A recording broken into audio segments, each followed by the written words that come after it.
Right breaking news చూస్తున్నాం. Iran and Israel war మనం చూస్తూనే ఉన్నాం. అయితే ఈ నేపథ్యంలోని ఇరాన్లోని భూకంపం వచ్చినట్టు కూడా తెలుస్తోంది. ముఖ్యంగా అసలు ఈ భూకంపం వచ్చినా సరే ఎక్కడ కూడా దాడులు తగ్గని పరిస్థితి మనకి ఇక్కడ క్లియర్గా కనిపిస్తోంది. యుద్ధ సమయంలో ఇరాన్లోని ఇప్పుడు భూకంపాలు సంచలనంగా మారింది. ఇటు ఇరాన్ అణు పరీక్షలు చేసినట్లు కూడా అనుమానాలు వ్యక్తమవుతున్నాయి. ఇటు భూకంపం తీవ్రత 4.3గా నమోదైంది. గెరాస్ ఏరియాలో భూకంపనలు ఇప్పటికే గుర్తించారు. అయితే భూగర్భంలో అణు పరీక్షలు చేసినట్లు కూడా అనుమానాలు వ్యక్తమవుతున్నాయి.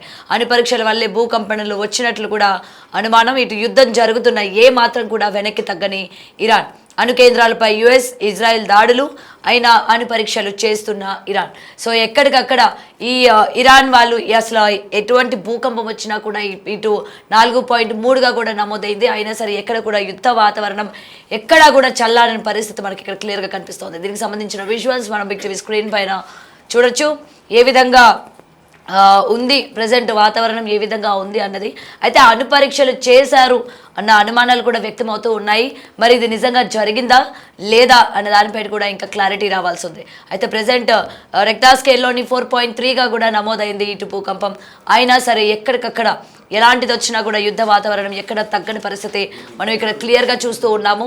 అయితే మొత్తం కూడా పరిస్థితులు ఏ విధంగా ఉన్నాయో ఇప్పటికే ప్రజలందరూ కూడా అప్రమత్తం అవ్వాలి. జాబ్స్ కోసం అక్కడికి వెళ్ళిన వాళ్ళు కావచ్చు, ఇండియా నుంచి వెళ్ళిన వాళ్ళు అండ్ అక్కడ ఉన్న వాళ్ళు కూడా ఈ యుద్ధం జరుగుతున్న టైంలోని చాలామంది సేఫ్గా ఉన్నామని చెప్తున్నప్పటికీ మరికొంతమంది సిచ్యువేషన్స్ బాగాలేదు అని చెప్పి కూడా చెప్తున్న పరిస్థితి కనిపిస్తుంది. మరి అయితే నిజానికి అణు పరీక్షలు చేశారా లేకపోతే ఏంటి అన్న పూర్తి వివరాలు తెలియజేయడానికి మా ప్రతినిధి రామ్దాస్ ఫోన్లో ఉన్నారు. రైట్ రామ్దాస్, ప్రెసెంట్ ఇప్పటికే మనం చూస్తూ ఉన్నాము ఏ విధంగా ఉంది పరిస్థితి అన్నది. అయితే అణు పరీక్షలు చేశారు అని చెప్పి అనుమానాలు వ్యక్తమవుతున్నాయి. దీని మీద పూర్తి అప్డేట్స్ ఏంటి రామ్దాస్?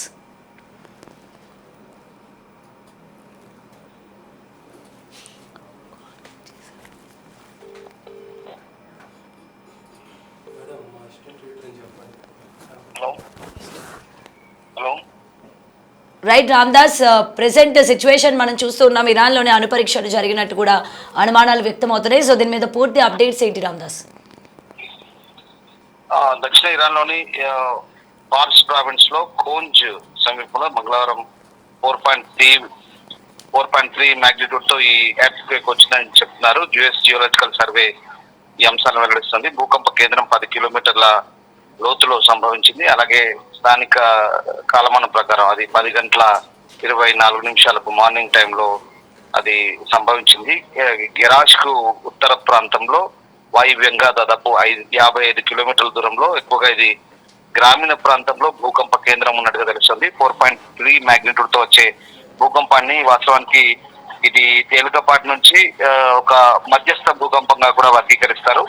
భూకంప కేంద్రానికి దగ్గరగా ఉన్నటువంటి నివాసితులు ప్రకంపనలకు కొంత లోనై ఉండొచ్చు, కానీ అలాంటి భూకంపాలు సాధారణంగా పెద్ద నష్టాన్ని కలిగించవు. కానీ ప్రస్తుతానికి ప్రాణ నష్టం కానీ లేదా అతిపెద్ద నష్టం కానీ జరిగినట్టుగా ఎలాంటి నివేదికలు లేవు.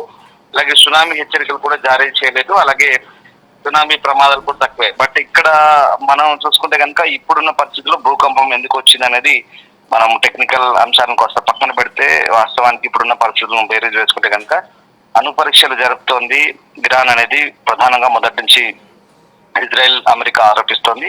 సో ఆ అణు పరీక్షల వల్లే ఈ భూ ప్రకంపనలు సంభవిస్తున్నాయనేది ఒక వాదనగా వినిపిస్తుంది. ఎందుకంటే ఇప్పటికే ఇస్ఫహాన్, నతాంజ్, ఫోటో లాంటి కేంద్రాల్లో, భూగర్భ కేంద్రాల్లో ఈ అణ్వాయుధాలకు సంబంధించినటువంటి యురేనియం శుద్ధి కొనసాగుతుంది. ఆ యురేనియం శుద్ధికి సంబంధించి మొదటి నుంచి కూడా అభ్యంతరాలు వ్యక్తమవుతున్నాయి. పశ్చిమ దేశాలు కానీ, ఇజ్రాయెల్ కానీ, అలాగే అమెరికా కానీ ఆ అణ్వాయుధాల సంబంధించినటువంటి శుద్ధిని ఆపాలి, యురేనియం శుద్ధిని ఆపాలి, లేదా దాంతోపాటు ఈ మిసైల్స్ సంబంధించినటువంటి ప్రొడక్షన్ ఆపాలి. ఇలాంటివి కొన్ని అంశాలతోనే మొన్న జెనీవాలో చర్చలు జరిగిన సంగతి తెలిసిందే.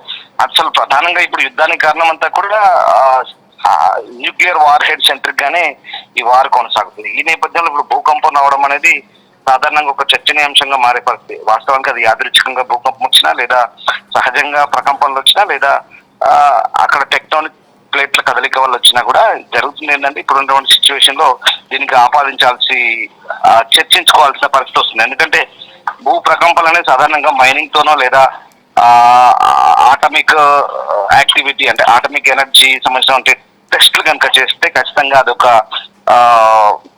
చాలా శక్తివంతమైనటువంటి ప్రకంపనలు ఉంటాయి భూగర్భంలో చేస్తే కనుక దాని ప్రభావం ఉంటుంది. ఇదివరకు జరిగినటువంటి భూకంపాలు గతంలో 2025 లో కూడా వచ్చాయి. ఇరాన్ లో చాలా భూకంపాలు వచ్చాయి. ఇరాన్ తో పాటు అజర్బైజాన్ లో వచ్చాయి, అలాగే చుట్టుపక్కల ప్రాంతాల్లో వచ్చాయి. సో ఇదంతా కూడా దానికి సంబంధించినటువంటి గల్ఫ్ ఆఫ్ పర్షియా ప్రాంతంలో ఉంటే ఒక టెక్టోనిక్ ప్లేట్ల కదలిక, దానికి సంబంధించినటువంటి ఆ సర్దుబాట్ల కారణంగా వచ్చాయని భావించారు. కానీ ఇప్పుడున్నటువంటి పరిస్థితుల్లో ఇరాన్ ప్రధాన టెక్టోనిక్ సరిహద్దుల వెంబడి ముఖ్యంగా ఈ ఆల్పైన్ అలాగే హిమాలయన్ భూకంప బెల్ట్ కూడా ఉంది. సో తరచుగా భూకంపాలు వస్తుంటాయి. అలాగే ఈ దేశంలో ప్రతి ఏడాది 2000 కంటే ఎక్కువ భూకంపాలు సంభవిస్తాయి. వాటిలో కూడా చాలా వరకు అంటే ఎక్కువ తీవ్రతతో ఉండవు, అది మధ్యస్థ భూకంపాలుగానే పరిగణిస్తారు. కానీ ఇప్పుడున్న ప్రధాన అంశం ఏంటంటే ఈ యురేనియం సంబంధించినటువంటి టెస్టులు చేశారా, అణ్వస్త్రాలకు సంబంధించినటువంటి టెస్టులు ఏమైనా చేశారా, చేస్తే కనుక ఈ ప్రకంపనలు వచ్చాయన్నది చాలా ప్రధానంగా భావిస్తారు. ఎందుకంటే మనకు కూడా గోదావరి బెల్ట్ లో మైనింగ్ జరుగుతుంది కాబట్టి ఆ మైనింగ్ వల్లే భూకంపాలు వస్తున్నాయని కొంత అపోహ ఉంది. కానీ అక్కడ మనకున్నటువంటి ఇండియన్ టెక్టానిక్ ప్లేట్ల కదలిక వల్ల మనకి ఇక్కడ సర్దుబాటు జరుగుతుందని మనం కూడా భావిస్తాం. కానీ ఇప్పుడు ఇరాన్ లో ఉన్నటువంటి ఇప్పుడున్న పరిస్థితుల నేపథ్యంలో మరి అలాంటి పరిస్థితులు అలాంటి సందర్భం ఏమైనా చోటు చేసుకుందని కూడా చాలా మంది భావిస్తున్న పరిస్థితి కనబడుతుంది. మొత్తం మీద 4.3 మ్యాగ్నిట్యూడ్, ఇది అంత చిన్న భూకంపం ఏం కాదు, అలాగని పెద్ద భూకంపం ఏం కాదు, ఇది మధ్యస్థ భూకంపంగా చెప్తున్నారు. అలాగే మరొకసారి 5.3గా కూడా మొన్న అంటే గత ఏడాది నమోదైన పరిస్థితి. అప్పుడు అజర్బైజాన్, ఖతర్, యునైటెడ్ ఎమిరేట్స్ లో కూడా ఆ భూకంపం వచ్చింది. సో దాంతో కూడా అప్పుడు కూడా ఎలాంటి ప్రాణ నష్టం జరగలేదు. అప్పుడు ప్రధానంగా సౌత్ ఇరాన్ లో వచ్చింది. మోహార్ కావచ్చు, గిద్దన్ కావచ్చు, అఖండ్ ఈ ప్రాంతాల్లో స్వల్పంగా భవనాలు దెబ్బతిన్నాయి. అలాగే స్థానికంగా ఉన్నటువంటి జియోలాజికల్ అథారిటీ అప్పుడు ఉన్నటువంటి ఆ నష్టాన్ని కూడా కొంత బయటికి చెప్పినప్పటికీ కూడా ఇక్కడ ఆ భూకంపానికి సంబంధించి ఇక్కడ ప్రధానంగా ఇరానియన్ పీఠభూములు అంటారు. ఆ పీఠభూములో ఈ టెక్టానిక్ కార్యకలాపాలు నిత్యం జరుగుతుంటాయి. సో పొరుగున ఉన్నటువంటి అరేబియా ద్వీపకల్పానికి బఫర్ గా పనిచేస్తుంది. కాబట్టి ఇరానియన్ భూకంప శాస్త్ర కేంద్రం స్థానిక లోకల్ గవర్నమెంట్ అధికారికంగా ప్రకటించిన దాని ప్రకారం అయితే ఇప్పుడు ఇది అంటే ప్రధానంగా ఈ ప్రాంతాల్లో మరి ఇప్పుడు అట్లాగే ఇప్పుడు దుబాయ్ నేషనల్ సెంటర్ ఆఫ్ మెటియాలజీ కూడా చెప్తున్న దాని ప్రకారం గతంలో కూడా ఈ భూకంపాలు అనేవి టెక్టోనిక్ ప్లేట్ల కదలిక వల్ల వచ్చిందని చెప్తారు. బట్ ఇప్పుడున్న సిచ్యువేషన్ లో 10 కిలోమీటర్స్ డెప్త్ లో వచ్చినటువంటి ఈ భూకంపం ఏదైతే ఉందో సాధారణంగా ఇది ఒకవేళ అణుపరీక్షలు ఏమైనా జరిపారనే ఒక అనుమానాలు అయితే ఖచ్చితంగా ఇప్పుడున్న నేపథ్యం అయితే కనబడుతుంది. అంటే ఎందుకు ఇంతలా అనుమానించాల్సి వస్తుందంటే ఇప్పుడు ప్రధానంగా ఇప్పుడున్నటువంటి ఉద్రిక్తల నేపథ్యంలో మరి ఇరాన్ ఏమైనా అట్లాంటి ప్రయోగాలు చేసిందా, అలాంటి ప్రయోగాలు కనుక చేస్తే ఈ అమెరికా ఇజ్రాయెల్ వివాదం మధ్య ఇప్పుడు ఈ భూకంపాలు రావడం అనేది దీనికి ఒక రకమైనటువంటి వాదనలు చేకూరుస్తుంది.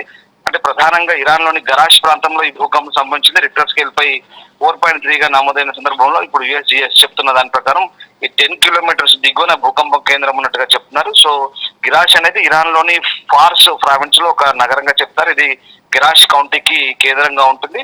రకంగా దక్షిణ ఇరాన్ లోని లారెస్తాన్ ప్రాంతంలో ఇది ఒక భాగంగా చెప్తారు. నేను ఇందాక చెప్పినట్టుగా అరేబియన్ ప్లేట్స్ అలాగే యురేషియన్ టెక్టానిక్ ప్లేట్స్ ఢీకొన ద్వారా ఏర్పడిన it's Zagros fold thrust belt అంటారు. సో దాని వెంట ఉన్నందున ఇరాన్ ప్రపంచంలో అత్యంత భూకంపం చురుగ్గా ఉండే దేశాల్లో ఒకటి కూడా చెప్తారు. సో ఈ గరాష్ బెల్ట్ భాగం ఈ ప్రాంతంలో 4 to 5 తీవ్రత భూకంపాలు సంభవిస్తాయి. సో ఆ రకంగా మనకు మార్చ్ 3, 2026 అంటే ఇవాళ 4.3 రెక్టర్ స్కేల్ పై మ్యాగ్నిట్యూడ్ తో రికార్డ్ అయిన పరిస్థితి. అలాగే యుద్ధం మధ్య సంభవించిన ఈ భూకంపాన్ని నిపుణులు అయితే అనుమానంగానే చూస్తున్నారు. ఎందుకంటే ఇరాన్ తన న్యూక్లియర్ సంబంధించినటువంటి అణుశక్తిని ప్రదర్శించడానికి అణుపరీక్షలు నిర్వహించడం కూడా ఇదొక కారణంగా చెప్తున్నారు. అంటే ప్రధానంగా మొదటి నుంచి కూడా అమెరికా కూడా అదే భావిస్తోంది. ఎక్కడైతే ఆ న్యూక్లియర్ సెంట్రిఫ్యూజులు ఉన్నాయి అవన్నీ కూడా ప్రస్తుతం ఇస్ఫహాన్ లో ఉన్నాయి, నతాంజ్లో ఉన్నాయి. వాటన్నిటి కూడా ఆ శుద్ధి చేసిన అంటే ఎన్రిచ్మెంట్ అయినటువంటి యురేనియం ఏదైతే ఉందో దాన్ని దాచిపెడుతున్నారు సేఫ్ గా. అమెరికా ఇజ్రాయెల్ ఏదైతే బయట పెట్టమని చెప్తుందో అలాగే international atomic energy agency IAEA చెప్తున్నటువంటి హెచ్చరికలు ఏవైతే ఉన్నాయో బేఖాతరు చేస్తున్నారు. మొదటి నుంచి కూడా ఇంటర్నేషనల్ ఆటమిక్ ఎనర్జీ ఏజెన్సీ అడుగుతోంది, మేము ఇరాన్ లో తనిఖీలు చేస్తాం, అసలు మీరు ఎక్కడ దాచిపెట్టారు, ఇంత విమర్శలు వస్తున్నాయి, మీ మీద యుద్ధాలు కూడా జరిగేందుకు సిద్ధంగా ఉన్నాయని చెప్పినప్పుడు కూడా ఇరాన్ పెడచెవిన పెట్టింది. దాంతో ఏకంగా ఇరాన్ పై ఇజ్రాయెల్ అమెరికా స్ట్రైక్ చేసింది. మనకు తెలిసిందే అయతుల్లా అలీ ఖమేనీ కూడా స్ట్రైక్ లో ఎలిమినేట్ అయిన పరిస్థితి. అంటే ఈ మొత్తం వ్యవహారానికి ప్రధాన కారణం ఏంటంటే ఇక్కడ ఆటమిక్ ఎనర్జీకి సంబంధించినటువంటి అంశాలే ప్రధానంగా ఇక్కడ సెంట్రిక్ గా మనకు ఇప్పుడున్నటువంటి ఈ యుద్ధ వాతావరణంలో మరి ఈ భూకంపానికి దానికి ఏమన్నా లింక్ ఉందా అనేది రిలవెంట్ గా ప్రస్తుతం జరుగుతున్నటువంటి డిస్కషన్స్. అండ్ మోర్ ఓవర్ ఇప్పుడున్నటువంటి ఉన్నటువంటి ప్రాంతాల్లో నిన్న ఈ ఇస్ఫహాన్ ప్రాంతంలో లేదా నతాంజ్ ప్రాంతంలో ప్రధానంగా ఇరాన్ పై ఇజ్రాయెల్ అమెరికా జాయింట్ స్ట్రైక్స్ చేసిందంటూ ఏదైతే వియన్నాలో జరుగుతున్నటువంటి ఐఏఈ అంటే యురేనియం ఈ ఆటమిక్ వాచ్ డాగ్ ఏదైతే ఉందో, సో ఆ వాచ్ డాగ్ సమావేశంలో ఇరాన్ సంబంధించినటువంటి రాయబారి అక్కడ ఒక అభ్యంతరాన్ని లేవనెత్తాడు. ఆ అభ్యంతరంకి ఐఏఈ కూడా తోసిపుచ్చింది, అట్లాంటి దాడులు ఏం జరగలేదని చెప్తుంది. అంటే ప్రధానంగా వాళ్ళ భయం అంతా ఏంటంటే ఇక్కడ ఒకవేళ అది కనుక యురేనియం కనుక లీక్ అయితే కనుక ఖచ్చితంగా ఆ చుట్టుపక్కల ప్రాంతాల్లో భయంకరమైనటువంటి పరిస్థితులు ఉంటాయి. యురేనియం అనేది చాలా భీకరంగా దాని వ్యాప్తి చెందుతుంది. అది కనుక వ్యాప్తి చెందితే ఖచ్చితంగా అక్కడ భౌగోళికంగా మార్పులు వస్తాయి.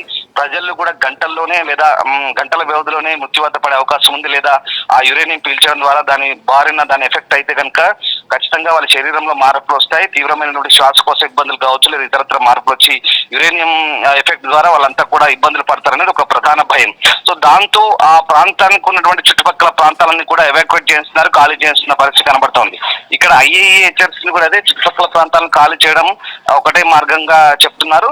సో ఇదంతా ఈ మొత్తం హెచ్చరికల నేపథ్యం ఇక్కడ ఏదైతే ఆటమిక్ ఎనర్జీ వాచ్ డాగ్ ఏదైతే ఉందో, సో జెనీవాలో జరిగిన చర్చల్లో కూడా ఎలాంటి సారాంశాన్ని వీళ్ళు బయటపెట్టలేదు. వియన్నాలో కూడా ఎలాంటి ఆధారాలు ఇవ్వలేదు. దీంతో ఇక అమెరికా కూడా అలాగే ఇజ్రాయెల్ కూడా వరుస స్ట్రైక్స్ చేస్తుంది. ఇలా ప్రధాన టార్గెట్ ఒక్కటే, ఇక్కడ ఉన్నటువంటి యురేనియం ఎన్రిచ్మెంట్ ఏదైతే ఉందో దాన్ని అంతా కూడా డిస్ట్రాయ్ చేయాలి, దాన్ని అంతా కూడా నామరూపాల్లో కూడా చేయాలి. కనీసం 1 గ్రామ్ యురేనియం కూడా లేకుండా చేయాలి ఇరాన్ దగ్గర అనేది వీళ్ళ ప్రధాన లక్ష్యం. సో దాంట్లో భాగానే మొదటి లక్ష్యం నాయకత్వాన్ని తుడిచిపెట్టడం. నాయకత్వాన్ని తుడిచిపెట్టే లక్ష్యంలో భాగంగానే ఖొమైనీ కాంపౌండ్ పై అటాక్ చేసి ఏకంగా అధ్యక్షుని లేపేశారు, కమాండర్లను లేపేశారు. తర్వాత నెక్స్ట్ టార్గెట్ వచ్చేసి మిలిటరీ స్థావరాలను కూడా దాదాపుగా డిస్ట్రాయ్ చేస్తున్నారు. ఇప్పటికే వాళ్ళ ఎయిర్ బేసెస్ అన్ని కూడా, అలాగే నావల్ బేసెస్ అన్ని కూడా డిస్ట్రాయ్ చేశారు. ఐఆర్జీసీ కమాండ్ ఆఫీసులు, బ్రిగేడ్ ఆఫీసులు కూడా డిస్ట్రాయ్ చేశారు. ఇక నెక్స్ట్ వచ్చేసి ఇక యురేనియం శుద్ధి కేంద్రాలు ఏవైతే ఉన్నాయో, ఏ మూలను దాచిపెట్టినా, ఏ అణువులు దాచిపెట్టినా ఇప్పటికే అమెరికా అత్యంత ఆధునికమైనటువంటి టెక్నాలజీని ఉపయోగిస్తుంది. గూగుల్ నావిగేషన్ సిస్టమ్ ఉపయోగిస్తుంది, రాడార్లను ఉపయోగిస్తుంది. ఖొమైనీని అంతమొందించేందుకు ఎంత ఆధునికమైన టెక్నాలజీ ఉపయోగించారో ఇప్పుడు యురేనియం శుద్ధిని కనిపెట్టడానికి కూడా అంతే ఆధునికమైన టెక్నాలజీ ఉపయోగిస్తుంది. ఇక్కడ మనం ప్రధానంగా దీనికి రిలవెంట్ గా మనం చెప్పుకోవాల్సింది ఏంటంటే, గెరాజ్ ప్రాంతం అనేది మారుమూల గ్రామీణ ప్రాంతం, ఇప్పుడు భూకంపం వచ్చిన ప్రాంతం. సో ఆ ప్రాంతంలో మరి ఎందుకు ఆ మారుమూల ప్రాంతంలో వచ్చాయి, ఎందుకంటే కనుక ఆ నిర్మానుష్య మారుమూల ప్రాంతంలో ఏమైనా అణు పరీక్షలు నిర్వహించారా? ఆ భూ అంతర్భాగంలో కనుక అణు పరీక్షలు నిర్వహిస్తే దాని శక్తి చాలా తీవ్రంగా ఉంటుంది. ఒక దాదాపు ఇంత మనం చెప్పుకున్నట్టుగా 4.3 మ్యాగ్నిట్యూడ్ ఏదైతే ఉందో, 4.25 మ్యాగ్నిట్యూడ్ బిలో ఏదైతే ఉంటుందో అంత శక్తి కలిగినటువంటి అణు సామర్థ్య పరీక్షలు కనుక జరిగితే కనుకనే ఖచ్చితంగా అంత శక్తితో భూకంపం వచ్చిందనేది కూడా వీళ్ళంతా కూడా అనుమానాలు వ్యక్తం చేస్తున్న పరిస్థితి. సో ఆ రకంగా నిర్మానుష్య ప్రదేశంలో లేదా ఇరాన్ మారుమూల ప్రాంతంలో ఈ పరీక్షలు ఏమైనా జరుపుతున్నారనేది కూడా ఒక సందేహంగా మిగులుతున్న పరిస్థితి కనబడుతుంది. సో ఏదేమైనా ప్రస్తుతం ఉన్నటువంటి సిచ్యువేషన్ లో ఈ అణ్వస్త్రాలకు సంబంధించినటువంటి కేంద్రాలను, సెంట్రిఫ్యూజ్లను నిర్వీర్యం చేయడమే ప్రధాన లక్ష్యంగా అమెరికా అండ్ ఇజ్రాయెల్ అటాక్స్ అయితే కొనసాగిస్తుంది. ఈ భూకంపం ఒకవేళ యాదృచ్ఛికంగా జరిగినా, నిజంగా సిద్ధంగా టెక్టానిక్ ప్లేట్ల కదలిక వల్ల జరిగినప్పటికీ కూడా ఈ రకమైనటువంటి అనుమానాలు లేవనెత్తాల్సిన సందర్భం అయితే కనబడుతోంది.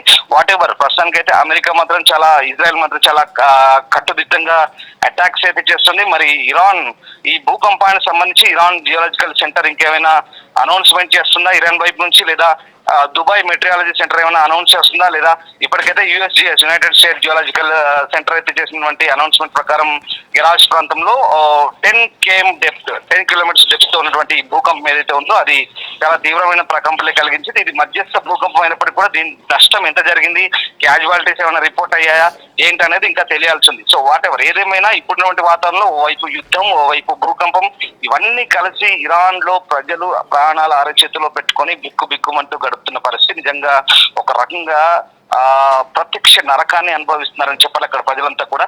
సో ఇప్పుడున్నటువంటి పరిస్థితుల్లో నిజంగా ఎవరు దీనికి ఎలాంటి ప్రత్యామ్నాయాన్ని లేదా ఎలాంటి ఓదార్పును చెప్పలేని పరిస్థితి కనబడుతుంది. దీని అంతటి కారణం ఇరాన్ పాలకులే ప్రధాన కారణంగా, ఇరాన్ పాలకులు అనుసరించిన వైఖరి ప్రధాన కారణంగా కనిపిస్తుంది.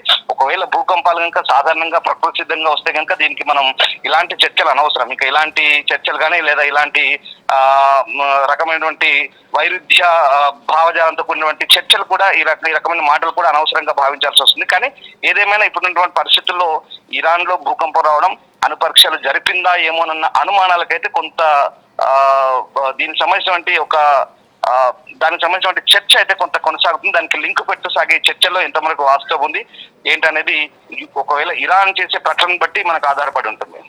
రైట్ రామ్దాస్.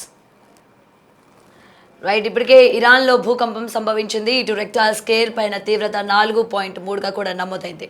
అయితే ఇరాన్పై అమెరికా, ఇజ్రాయెల్ సంయుక్త దాడులు తారాస్థాయిలో కొనసాగుతున్న వేళ ఈ విధంగా గెరాష్ అన్న ప్రాంతంలోని 4.3 తీవ్రతతో భూకంపం సంభవించడం అన్నది నిజంగా భయాందోళన చెందుతోంది. ముఖ్యంగా ఇరాన్లో ఉన్న ప్రజలందరూ నిజంగా వాళ్ళ యొక్క ప్రాణాలను అరచేతుల్లో పెట్టుకునే బిక్కుబిక్కుమంటున్న పరిస్థితులు మనం ఇక్కడ చూస్తూ ఉన్నాము.